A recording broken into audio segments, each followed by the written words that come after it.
Now at 10, we're learning more tonight about the deadly shooting that shut down a Norwich neighborhood for hours. Thanks for joining us for the Fox 61 News at 10. I'm Priscilla Meza.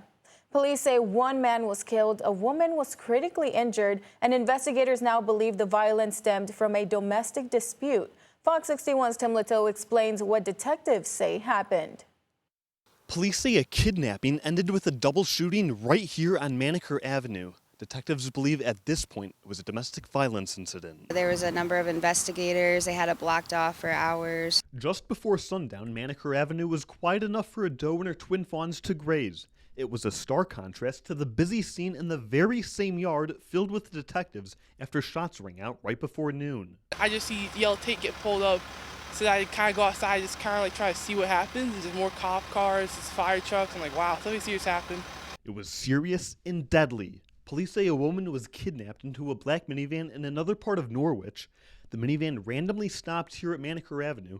Then neighbors heard gunshots. Police arrived and found a man dead.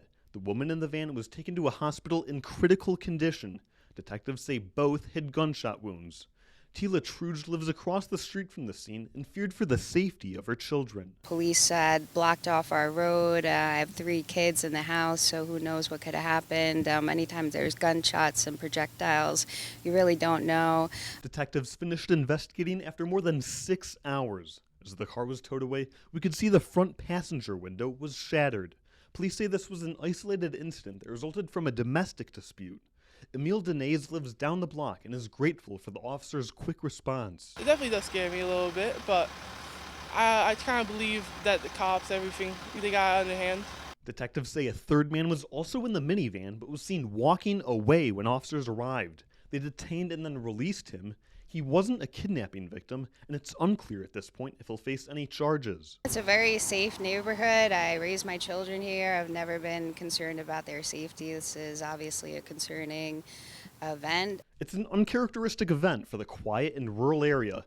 Neighbors say the bullets shattered their sense of safety, but Denez hopes people everywhere are able to overcome their challenges and avoid violence. People just have to come together, kind of like fight against stuff like this. Police continue to actively investigate this incident. They ask anyone with information to come forward. In Norwich, Tim Lito, Fox 61. Tonight, more frustration on Waterbury after a second water main break left more than 15,000 customers without water. It happened just minutes after the city restored service from the first break. Fox 61's Kayla Cade spent the day in Waterbury. She shows us how people are dealing with the disruption and what help is available. He thought it was finally turning the corner after repairs to the first break were complete early Friday morning. But moments later, another break happened just feet away from the original problem. Now, thousands of people are without running water and having to find creative ways to do everyday tasks like showering and flushing their toilets. This water is not for drinking. Instead, to flush toilets. Dion Gardner and Calicia Dyer filled their 3 buckets with it on Friday. We're grateful that arrangements have been made for us to actually get water. They said they lost water this morning after a water main break happened on Tompkins Street. With what's happening, there's no telling when it's going to come back. So we're just trying to prepare as best as possible. Mayor Paul Penarewski says it affected multiple different communities. A larger number of people have lost water. We've gone from 5,000 people in this immediate area to about 15,000 people, which includes Town Plot, Country Club along Park Road. This is a second water main break this week on the same street. The crews were still here because they were introducing water into the system, so they were monitoring that. They were able to shut the system down relatively quickly. Across from this non-potable water station is an area where people can pick up water bottles to clean themselves with. Don't have any. I have my family at home too, so along with everyone else, we are making it work. Alderman John Drury says not having water has been challenging for the community, but they are making it work. It is essential for everything. So, but I am hearing that they are grateful for this opportunity. Mayor Penarewski says if your water comes back on, make sure you boil it for at least a minute. You should use like baby wipes or use a washcloth using boiled water to bathe at this point. That's the advice we would give you. Dyer hopes the city will do something to avoid more water main breaks from happening. Just hoping that they're able to fix the infrastructure so we have less occurrences of this nature. The city says anyone without water can use the Waterbury YMCA for showers. 3 public schools will also be open this weekend for residents who need a place to clean up. In Waterbury, Kayla Cade, Fox 61. Well, thank you, Kayla. Now we've reached out to state officials to see if they're involved in the water main break issue. We've heard back from the Department of Emergency Services and Public Protection. They say they've been helping with resource requests, like helping locate a water pump to assist Waterbury Hospital. We're still waiting to hear back from others. Now, this all comes ahead of Connecticut's primaries. We asked the governor candidates for a statement, and we heard back from incumbent Ned Lamont and State Representative Josh Elliott. Lamont said he's, quote, committed to hardening our critical infrastructure so it's not just ready to support economic growth, but resilient enough to serve every community in every corner of the state for years to come. While Elliott said, quote, year after year, the state sits on surpluses while our infrastructure crumbles beneath us. If we don't act now, the next broken water line won't be a surprise. It'll be the bill coming due for years of neglect, end quote. Moving to weather, it's been mostly sunny skies. Let's bring on Sam Sampiri to tell us what we can expect this weekend. Sam, we are welcoming in the month of August. That's right. First weekend of August, already half the summer basically done. Actually, a little bit more than that if you count June climatologically. But realize that this weekend, we're going to have a partly to mostly cloudy sky both days, intervals of sun and clouds. It'll be mostly dry with temperatures averaging in the 80s each day. Dew points right now are still mild and muggy out there. We're in the upper 60s to near 70, not much in the way of a wind. I don't know where my temperature map went, but that's all right. I'll just tell you that temperatures right now are down into the lower and middle 60s. We have mostly clear skies right now, and we'll have temperatures down in the 60s. And for tomorrow, again, a mix of sun and clouds with high temperatures averaging in the lower and possibly middle 80s. And there'll be more clouds in the afternoon. But a sea breeze is really going to start to pick up with temperatures only in the upper 70s in the New London area. Now, coming up, yes, I'll detail Sunday. We'll talk about rain chances now into next week. First week of August, how humid will it get? Details in a few minutes. Priscilla. Thank you, Sam. New tonight, an arrest has been made in a deadly home invasion shooting that shook a Milford neighborhood. Police say 25-year-old Stuart Lopez Reyes of Bridgeport is charged with murder. He's accused of killing one man and shooting a woman as they slept inside their home back in June. Fox 61's Celine Arif has the latest on the arrest and why police expect to make more arrests.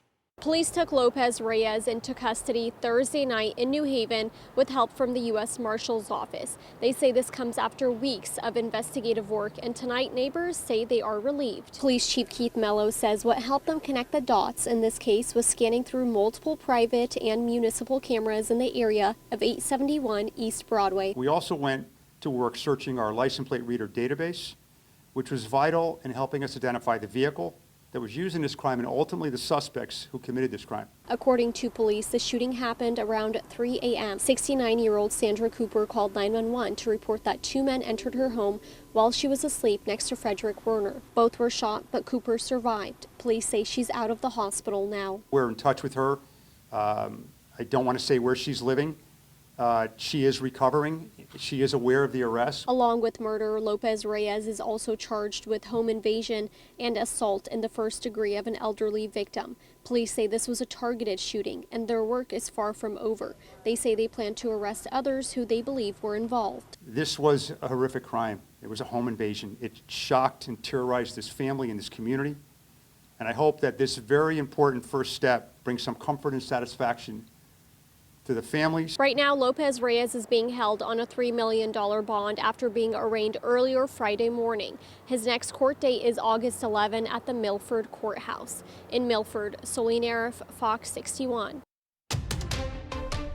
Right now, police are searching for the people they say broke into cars and stole valuable items in Naugatuck. The police department said it happened on Monday and Tuesday in the areas of Kingswood Drive, Quinn Street, Walnut Street, Heritage Drive, Willwood Circle, Field Street, Webb Road, and Grove Street. Naugatuck police say anyone who recognizes the people in the surveillance video or has information is asked to contact them. The search continues for the missing 13-year-old who entered the West River yesterday. New Haven police say the boy went into the water from a Boston Post Road overpass. They say a family member jumped in to try to rescue him, but was unsuccessful. Police say this strong current could have carried the boy away from where he entered the water. We will continue to follow this story and will bring you updates as we get them. Tonight's Duncan Park doubleheader rings in one of the Yard Goats' most beloved traditions, their annual Hartford Whalers alumni game. Each year, players and staff who spent time with Connecticut's NHL team return to Hartford to celebrate a legacy that's still felt across the state. Fox 61's Sean Humphrey has more from Duncan Park. Even after roughly 30 years, it's impossible to separate the Hartford Whalers' legacy from the state of Connecticut. And of course, you can't tell the Whalers' story without their final captain, Kevin Deneen. The former Whalers star announced last year he'd been diagnosed with pancreatic cancer. And as his fight continues, former Whalers employees say they're with him in spirit. To see him battling, I know he's going to get through this thing positively because he was such a determined player, and I think he is such a wonderful father and family man that he's going to get through this too. He's battling hard. Pancreatic cancer doesn't necessarily have to be a death sentence now, but I think if anything, anybody's going to get through it, and it means a lot more. We're hoping and praying for him, and that this game does mean this season a little bit more, especially when we saw him just a year or two ago very healthy. Deneen, of course, scored the Whalers' final goal in downtown Hartford in a 2-1 win over the Tampa Bay Lightning. We wish him well as he continues his fight against a disease that has touched the lives of so many. From Duncan Park, Sean Humphrey, Fox 61 Sports.